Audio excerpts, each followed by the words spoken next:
Good morning, traders. It is Friday, July 11th, 2014. It's 8:01 a.m. Chicago time. As always, thanks for joining. Derivatives trading involves substantial risk of loss and is not suitable for all investors. My personal opinions, market data, and recommendations subject to change without notice. Past performance is not indicative of future results. Start the day off as usual, just looking at what could shape up the overnight session. The overall looks like my notes were not saved. Okay. Looks like there wasn't very much going on in the overnight session. The main item being Israel saying that they're gonna step up their offensive. There were some rockets launched from Lebanon, 2 rockets. The key thing for Europe, Portugal's central bank reaffirms capital position of Banco Espírito Santo. Depositors have no reason to worry. And then other than that, really just recently here, Fed's Evans, is it? Let me look. Sorry, for some reason my Evernote just overwrote itself, which is not fun. Fed's Evans says we have no, quote unquote, we have no inflation, so he won't vote for a rate increase until Q1 2016. Fed's Evans is a known dove on the FOMC. He's currently a non-voter, but will be a voter next year, 2015 onwards. So, and then other than that, there really isn't much that came out. Canadian net change in employment, negative 9.4 thousand versus plus 20,000, so that's a pretty decent miss there. And then looking ahead at today's, what's coming out today, the only thing I see here is a 1 o'clock p.m. monthly budget statement. And then we have Fed's Lockhart, Evans, and Plosser at Jackson Hole, Wyoming at 1:45 Central. So 1 o'clock and 1:45, the only things on deck for today. It's unfortunate that I lost my notes here. Looks like they just got overwritten. Okay. So let's look at what happened yesterday. My screen come up in a second. Bit of a rough night last night, so I'm a little bit slow on the uptake today. Probably will not trade much today. All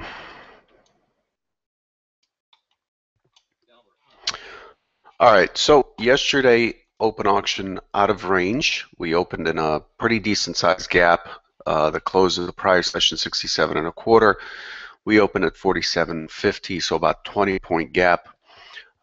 In general, the probability of filling that gap is around 19%. And what the market did is it tested down initially.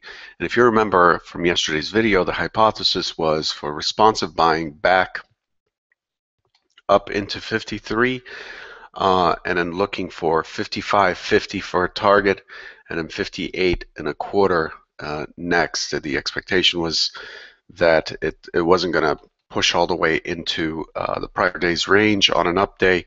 That would have put the range higher than what would be considered the more common range.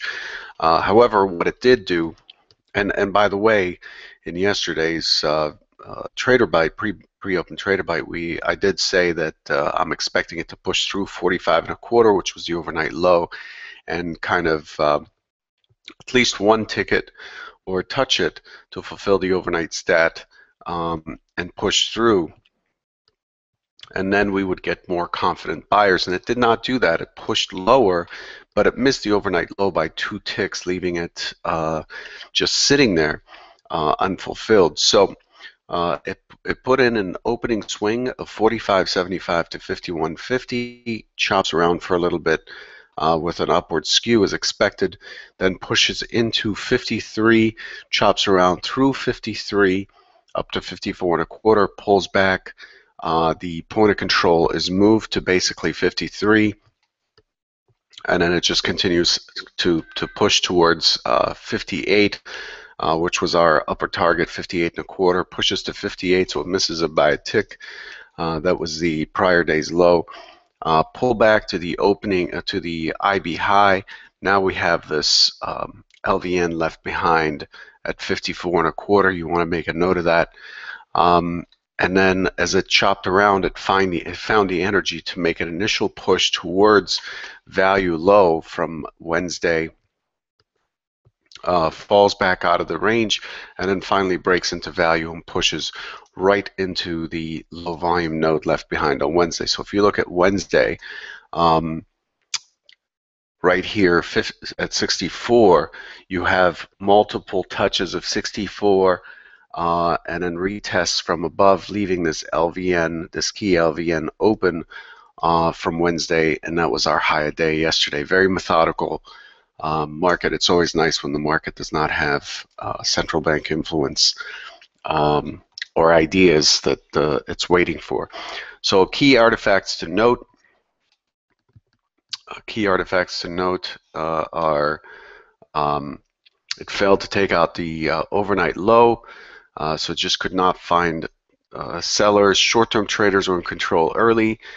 Sideways chop with an upward skew in range, out of range of the prior day, and it tested the 53, pulled back, tested the 58.25, pulled back, and it has managed to get back into Wednesday's range, basically canceling the action, the overnight action on the Portuguese finance crisis. Okay. Again, it left 54.50, 54.25 as a key LVN. You'll want to make a note of that. Overall, we have a lower point of control. So the point of control moved from here to here. We have a lower high, lower low with lower value. So value has resumed.